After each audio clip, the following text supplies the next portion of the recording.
प्रदेश में सड़क सुरक्षा भगवान के भरोसे है। 31 मार्च से प्रदेश में बंद हैं हजारों फिटनेस सेंटर। मॉर्ट की गाइडलाइन के कारण बंद हैं करीब 80 फिटनेस सेंटर। मॉर्ट की गाइडलाइन सिर्फ ऑटोमेटिक टेस्टिंग स्टेशन एटीएस पर ही वाहनों की फिटनेस की जांच हो। इस कारण करीब 80 मैनुअल फिटनेस सेंटर की मान्यता खत्म हो गई है, लेकिन परिवहन विभाग चाहे तो फिटनेस सेंटर्स को एटीएस के रूप में मान्यता दे सकता है, क्योंकि सभी फिटनेस सेंटर्स के पास ऑटोमेटिक मशीनें हैं। फिटनेस सेंटर बंद होने के कारण अटक गई है हजारों वाहनों की फिटनेस। कई वाहन ऐसे भी हैं जो बिना फिटनेस की सड़कों पर दौड़ रहे हैं। ऐसे में परिवहन विभाग की सड़क सुरक्षा नीति पर भी सवाल खड़े हो रहे हैं। अगर बिना फिटनेस वाले वाहन से हादसा होता है तो इसका जिम्मेदार कौन होगा, ये बड़ा सवाल।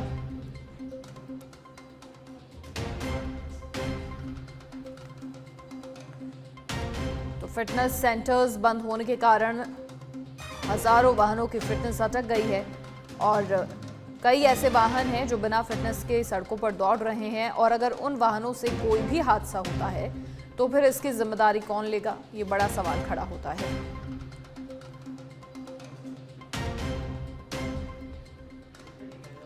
31 मार्च से प्रदेश में बंद हैं हजारों फिटनेस सेंटर।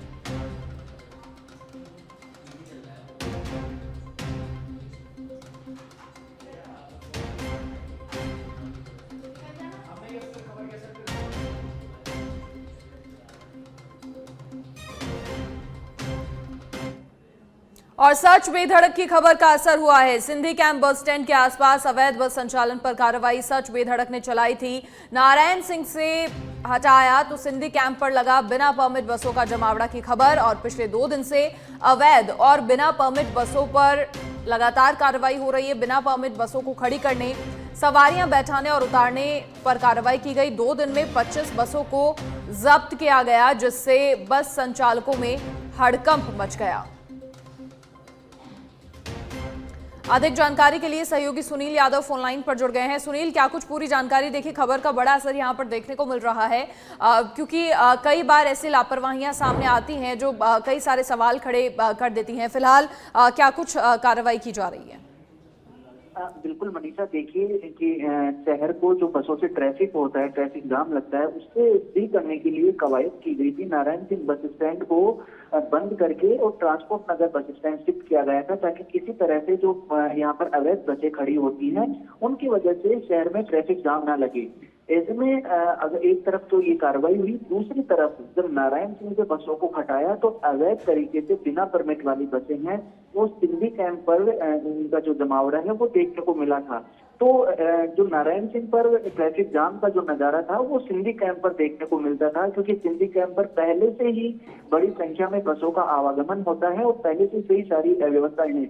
ऐसे में ये अवैध बसें भी वहां पर खड़ी होने लगी, जिसको लेकर काफी समस्याएं वो होने लगी थी।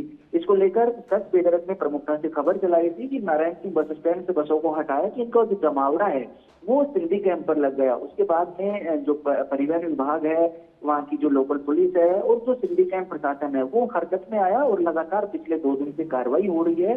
और जो भी अवैध बस है, बिना परमिट वाली बस है, उनकी चेकिंग की जा रही है और जो अवैध बस है उनकी जब्ती की भी कार्रवाई की जा रही है। पिछले 2 दिन की कार्रवाई की बात करें तो करीब 25 बस है उनको जब्त किया गया है और कई बस है जिनके पास परमिट थे या फिर गलत तरीके से जो पैसेंजर्स को अपनी बस में बैठा रहे थे उनको चेतावनी भी दी गई है कि दोबारा यहाँ पर खड़ा ना किया जाए। चूंकि सिंधी कैंप बस स्टैंड के आसपास का जो एरिया है वहां पर किसी भी तरह से जो निजी बस है वो संचालित नहीं हो सकती और दूसरी तरफ बिना परमिट और अवैध बस तो बिल्कुल वहां पर आ नहीं सकती। तो ऐसे में उन बसों पर कार्रवाई की गई है। ये अच्छी बात है कि जो अवैध बस हैं उनसे सड़क सुरक्षा में भी खतरा रहता है और दूसरी तरफ जो ट्रैफिक व्यवस्था है उसमें भी जो जाम लगने की स्थिति निजी बसों से होती है। मनीषा, चलिए, शुक्रिया सुनील तमाम जानकारी साझा करने के लिए आपका। तो बिना परमिट जो बसें खड़ी हो रही थी लगातार, अब उन पर कार्रवाई की गई है। 25 बसों को जब्त भी किया गया है।